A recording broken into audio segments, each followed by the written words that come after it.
Page 137, Aria from the Marriage of Figaro of Mozart. On page 136, they're introducing you to the primary chords for the key of E flat major. So once again, I encourage you to learn them in both hands. I don't know if they're presenting them real well, but you get the idea. 1 chord, 4 chord, 5/7 chord, 1 chord.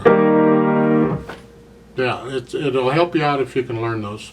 Now, for the Marriage of Figaro, I'd like to make a few suggestions as far as fingering goes in the right hand.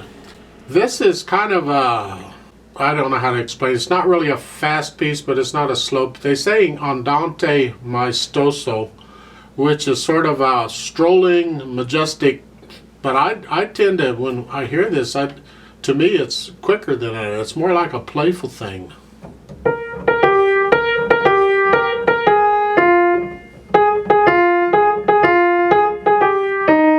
Type thing, rather than their speed. I'm not sure what they're after on that, but I would play it kind of a happy, more like an allegretto type thing. However, for the fingering, I don't want to complicate things anymore than I have to, but I want to give you some things to think about. Their fingering is fine if you want, but I like to do at the beginning a 3-2 on the 2 B flats, a 3-2. And then in the next one, it's 3-2 on the first 2 B flats, and then the last 2 B flats, it's a 4-3. Then again, a 3-2 each time I get this pattern. And then a 4-3. And I do that throughout. Now at the end, the first ending, the E's, the first E's with a thumb, and then the others I do a 3-2 on, rather than a thumb on all of them. Experiment and see what you think. Now, in the second line, it starts with the last beat of the first measure going through the second measure into the third. You have these chords. Well, take those, the first 3 is here, then here, then here. The fingering is okay if that's what you want. Kind of fun, it's kind of showy, it works, but it's not the only fingering necessary, because we can do this without moving the hands so much. And that's the reason I want to show it to you, is another fingering. Rather than the first one is here, I can take and add that E flat on top in an extended position here, and I can do the first 2 patterns of that in this position, and then move. There I only have to move 1 time. Same thing in the left hand. I'll get that in a minute. So it's, if you want, you can experiment. It's 1, 2, 3, 2, 3, 4, 5, and then a 1, 3, 5.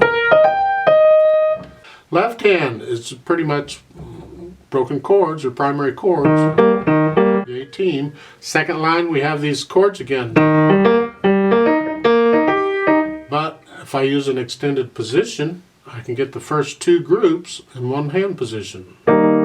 Here.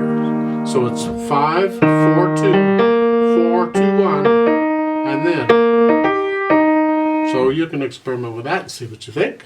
Third line down, second measure. On these 16th notes, these are fun because you got them in both hands, and so you may have to practice that, because these are kind of quick and they're kind of up and down together. Your hands need to be together. There's no pedal in this. Let's give this a try and see what happens. I'll give us 3 counts. It's in common time with a pickup beat. Now hopefully you understand dotted rhythms and how that works. Let's look at the first full measure of this piece at the top in the right hand. Because of the 16th note, you'd have to count it 1 E and a 2 E and a 3 E and a 4 E and a type thing. So it's 1 E and a 2 E and a 3 E and a 4 E and a.